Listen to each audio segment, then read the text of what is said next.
चींटियां खूनी जंग की तैयारियां कर रही हैं। घातक रासायनिक हथियारों का इस्तेमाल हो रहा है और हर तरफ बस तबाही ही तबाही है।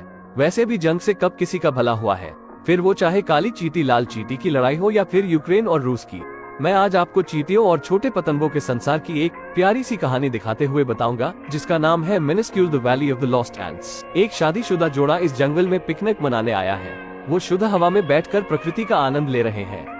एकाएक औरत को एहसास होता है कि वो अपने बच्चे को किसी भी वक्त जन्म देने वाली है। ये सुनते ही उसका आदमी तुरंत सामान बटोरकर उसे लेकर निकल जाता है। इस जल्दीबाजी में खाने पीने की कुछ चीजें और अन्य सामान वो वहीं छोड़ जाते हैं। दूसरी ओर जंगल में कीट पतंगे खुशी से अपना जीवन व्यतीत कर रहे हैं। यहाँ एक हरी पत्ती के नीचे आज 3 लेडीबग्स जन्म ले रही हैं। तीनों नीचे पत्थर पर आकर गिरती है। जहाँ उनके मम्मी पापा उन्हें उड़कर देखने आते हैं, वो अपने नवजात बच्चों को पंख फैलाकर उड़ना सिखाते हैं। लेकिन आँख खुलते ही उड़ना कहाँ आसान होने वाला था। माता पिता का अनुसरण करते हुए जल्द ही तीनों बच्चियां उड़ना सीख जाती हैं। पूरा परिवार खुशी से घास के ऊपर से उड़ते हुए नदी को पार करते हुए नाचते गाते जा रहा था कि तभी उनमें से एक बच्ची को झाड़ियों में से किसी के बेतहाशा हंसने की आवाज सुनाई देती है। ये उसकी हम उम्र मक्खी है जो लगातार उस पर हंस रही है। वो उस हंसती हुई मक्खी का पीछा करते हुए अपने परिवार से दूर जंगल में सैकड़ों सेंटीमीटर आगे निकल आई है। मक्खी एक फुट पर जाकर बैठ जाती है और लेडी बग ठीक उसके बगल में उतरती है। वो उससे पूछना चाहती थी कि क्या ऐसी बात है जो वो उस पर हंस रही है, लेकिन तभी 4 बड़ी मक्खियां आकर उसे घेर लेती हैं। वो उस पर बड़ी क्रूरता से भिन्नाती है। अब डरी सहमी लेडी बग वहाँ से भागने की कोशिश करती है, लेकिन दुष्ट मक्खियां उसका पीछा करने लगती है। इस भागाभागी में लेडी बग एक पत्थर से टकराकर एक दरार में गिर जाती है। उसके 2 पंखों में से एक पंख टूट गया है। अब मक्खियां कुछ देर उसके ऊपर चक्कर लगाती हैं और फिर वहां से चली जाती हैं। अब लेडीबग को होश आता है तो वो एक बार फिर से उड़ने का प्रयास करती है, लेकिन एक पंख से उड़ना बड़ा मुश्किल काम है। अब शाम हो चुकी है और बारिश होने लगी है। अब लेडीबग चलकर दरार से बाहर निकलती है और मदद के लिए किसी को पुकारती है। अकेली बेचारी खुले में यहाँ वहाँ घूमती है एक सुरक्षित आश्रय की तलाश में।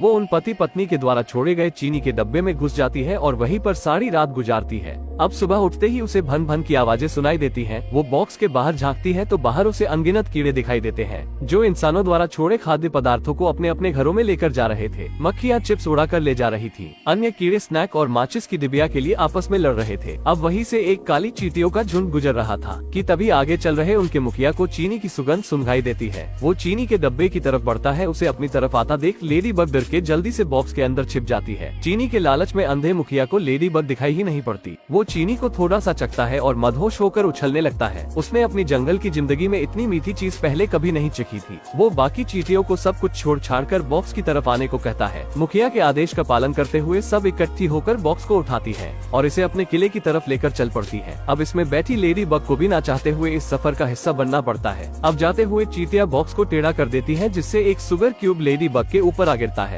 वो उसे हाथों से पकड़कर रोकने की कोशिश करती है, लेकिन तभी अचानक चींटियों के हाथों से बॉक्स नीचे गिर जाता है और लेडी बग बॉक्स से निकलकर बाहर आ जाती है। चींटियां बॉक्स से बाहर निकली चीनी को बॉक्स के अंदर डालने के काम में लग जाती है। तभी उनकी नजर वहीं पड़ी लेडी बग पर जाती है। वो उसका हाल चाल पूछने जाती है, लेकिन तभी एक गिरगिट वहां आकर इन्हें देख लेती है।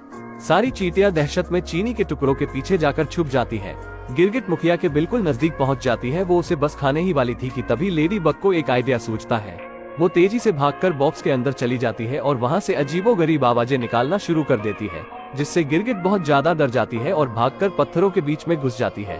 खतरा अब टल चुका है। चींटियां बॉक्स के किनारे घेरा लगाकर अपनी जान बचाने वाली लेडी बग का अभिवादन करती है। लेडी बग उन्हें बताती है कि वो उड़ नहीं सकती। काली चींटियों का मुखिया उसे उनके साथ चींटियों के किले में चलने का आमंत्रण देता है।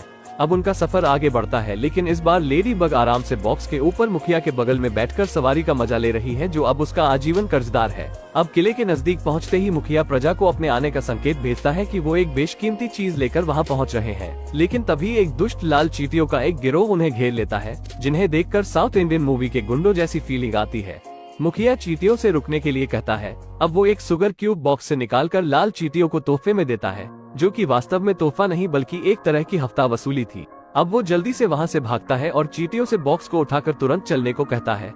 रेड एंट्स गुस्से से और ज्यादा लाल हो गई हैं, क्योंकि उनकी नजर पूरे बॉक्स पर थी, न कि एक सुगर क्यूब पर। लालची रेड एंट्स उनका पीछा करते हुए जाते हैं। अब ब्लैक एंट्स देखती हैं कि आगे एक तेज ढलान है। वो जल्दी से बॉक्स के ऊपर चढ़ जाती है, फिर एक धक्का देकर बॉक्स के साथ तेजी से ढलान से नीचे आती है। उधर रेड एंट्स को एक खाली सोडा कैन मिल जाता है, जिसके अंदर घुसकर वो ब्लैक एंट्स के पीछे लग जाते हैं। अब ब्लैक एंट्स का चीनी का डिब्बा और रेड एंट्स का कैन दोनों नदी में जाकर गिरते हैं। दोनों नदी के प्रवाह में आगे बढ़ने लगते हैं। रेड एंट्स लगातार ब्लैक एंट्स के पीछे पड़ी है। अब बॉक्स को एक धक्का लगता है और लेडी बग बॉक्स पर से गिरकर नदी में जाने लगती है। यहाँ एक शिकारी मछली की नजर उस पर पड़ जाती है। वो उसे खाने के लिए बढ़ती है। वो एक पत्थर से टकरा के चोट खा जाती है, लेकिन फिर भी वो अपने शिकार का पीछा नहीं छोड़ती। ब्लैक एंट्स अपनी दोस्त को बचाने का निश्चय करती है। वो एक दूसरे को पकड़कर एक चेन बनाती है और पानी में डुबकी लगाकर लेडी बग को बचा लेती है। लेकिन परेशानियां इतनी आसानी से कहां पीछा छोड़ने वाली थी। सामने एक गहरा झरना है। अब सारी चींटियां और लेडी बग तेजी से बॉक्स के अंदर घुस जाते हैं। वो ऊंचे झरने से नीचे गिरते हैं। शिकारी मछली और रेड एंट्स का कैन भी उनके पीछे आ रहे हैं। शिकारी मछली और कैन तले में अटक जाते हैं, लेकिन रेड एंट्स किसी तरह तैरकर बाहर आ जाती है। उधर ब्लैक एंट्स और लेडी बग किसी तरह चीनी के साथ सुरक्षित बाहर आ चुके हैं। अब वो शुगर क्यूब्स को उठाकर अपनी मंजिल की तरफ बढ़ने लगते हैं। अब रास्ते से जाते हुए लेडी बग को अपने जैसे लेडी बग्स की भिनभिनाहट सुनाई देती है। वो उड़कर उनके पास जाने की कोशिश करती है, लेकिन एक पंख की कमी उसे ये करने नहीं देती। अब उदास होकर उसे आगे निकलती चींटियों के पीछे भागकर जाना पड़ता है। अब जब वो जाते हुए रोड पार कर रहे थे तो पीछे से उन्हें रेड एंट्स आती दिखाई देती है। अब उन्हें रोड से तेजी से आती हुई कार के बावजूद जोखिम उठाकर रोड पार करना पड़ता है। अब रेड एंट्स का लीडर तुरंत उनका पीछा करने का आदेश जारी करता है, लेकिन रेड एंट्स डर के मारे वहीं रुके रहते हैं। ब्लैक एंट्स किसी तरह खुद को कार के नीचे आने से बचा लेती है और जल्दी ही वो अपने किले तक पहुंच जाती है। लेडी बग भी उनके साथ अंदर चली जाती है। यहाँ हर कोई अपने काम में व्यस्त है। हर चींटी रानी को कोई न कोई भेंट ला करके देती है। अगर वो भेंट से संतुष्ट होती है तो एक अंडा दे देती है, लेकिन जैसे ही उसे चीनी भेंट की जाती है उसे ऐसे परम आनंद की प्राप्ति होती है कि वो तुरंत ही सैकड़ों की संख्या में अंडे देने लगती है। उधर रेड एंट्स का मुखिया ब्लैक एंट्स के किले को देख लेता है। वो आग बबूला होकर अपनी लाल रानी को खबर देने जाता है। रानी रेड एंट्स को युद्ध की तैयारियां करने का आदेश देती है। रेड एंट्स बिना वक्त गवाए ब्लैक एंट्स के ठिकाने की तरफ धावा बोल देते हैं। वो हथियारों, अखरोटों, पत्थरों, गुलेल और यहाँ तक कि कीड़े मारने के स्प्रे तक से लैस है। रात का वक्त है। सभी ब्लैक एंट्स और लेडी बग सोए हुए हैं। लेडी बग सपना देखती है कि वो और उसका परिवार घास के मैदान के ऊपर से उड़ते हुए जा रहे हैं। तभी अचानक लेडी बग की नींद खुल जाती है। वो किले के बिल्कुल ऊपर चली जाती है। वो देखती है कि अब उसका दूसरा पंख भी लगभग पूरा उगाया है और अब जल्दी ही वो उड़ पाएगी। वो खुशी से झूमती है। अब किसी तेज भिनभिनाहट की आवाज से ब्लैक एंट्स की नींद सुबह जल्दी खुल जाती है। वो देखते हैं कि अनगिनत रेड एंट्स उनके किले की तरफ बढ़ती आ रही है और उन्होंने लड़ाई के लिए अपने हथियार तैयार कर लिए हैं। अब ब्लैक एंट्स के किले पर गोले गिरने लगे हैं।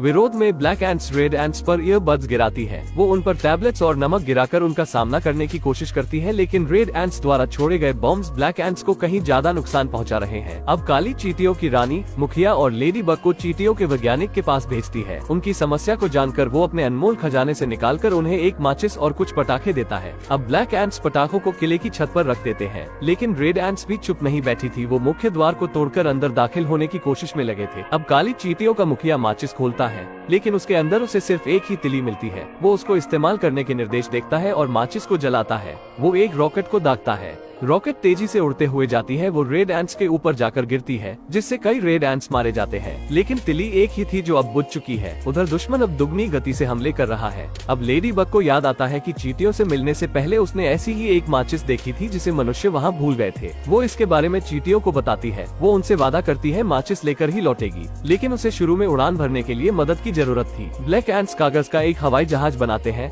और लेडी बग को उसमें बिठाकर लॉन्च कर देते हैं। अब तुरंत ही लेडी बग खुद से ही उड़ना शुरू कर देती है। ब्लैक एंट्स को उससे बहुत आशाएं हैं। वो उसके जल्दी लौटने की कामना करते हैं। लेडी बग बहुत ही जल्दी एकदम सही जगह पर पहुंच जाती है, क्योंकि अब उसका दूसरा पंख भी अच्छे से निकल आया था। वो माचिस की डिबिया को उठाने की कोशिश करती है, लेकिन वो बहुत भारी थी। लेकिन तभी वो एक मकड़ी को आते देखती है जो उसे आसानी से उठाकर अपने साथ ले जाने लगती है। लेडी बग उसका पीछा करती है। मकड़ी अपने घर पहुंचती है जो एक टॉय हाउस था। अब लेडी बग भी चुपके से मकड़ी के घर में घुस जाती है। अब पता चलता है मकड़ी को अपना जाल कसने के लिए माचिस की तीलियों की जरूरत थी, लेकिन लेडी बग को कुछ कहने या करने का मौका ही नहीं मिलता। पीछे खिड़की से एक टोड अपनी जीभ से उसे पकड़ लेता है। वो अपने पैर जमीन पर जमा लेती है। फिर वो खिड़की को पकड़कर खुद को उसके मुंह में जाने से रोकती है, लेकिन टोड पूरी ताकत से उसे अपनी ओर खींचता है और इस खींचातानी में टॉय हाउस लुढ़क कर टोड के ऊपर गिर जाता है। वो मारा जाता है। लेडी बग बेहोश हो जाती है और उसे फिर से वही अपनी फैमिली वाले सपने आते हैं। अब उसे दोबारा से होश आता है। वो मकड़ी बहुत अच्छी औरत होती है। वो उसे खाने के लिए ताकत की कोई चीज देती है और टोड को मारने के इनाम के रूप में माचिस उसे दे देती है। लेडी बग माचिस को पकड़ती है और अपने दोस्तों की मदद के लिए निकल पड़ती है।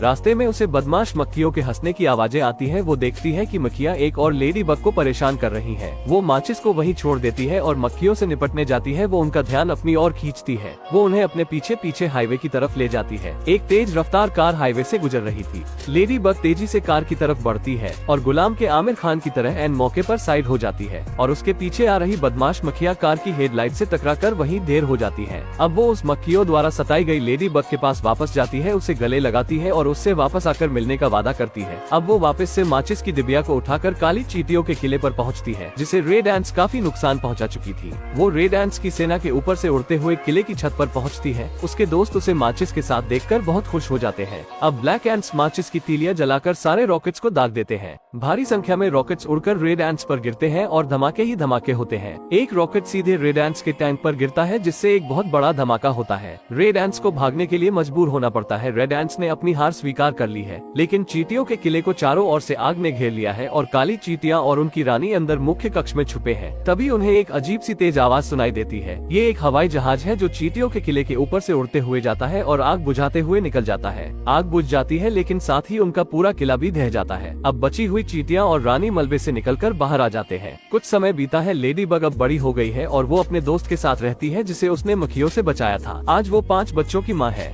वो उन्हें उड़ना सिखाती है। लेडी बग और उसके बच्चे मजे से घास के ऊपर से उड़ते हुए जाते हैं और खुशियाँ मनाते हैं। उधर मेहनती काली चींटियों ने फिर से अपना किला बना लिया है, लेकिन लेडी बग अपने दोस्त को नहीं भूली है। वो कभी कभी उससे मिलने उसके पास आती है। वो जब भी मिलते हैं घंटों बैठकर बातें करते हैं।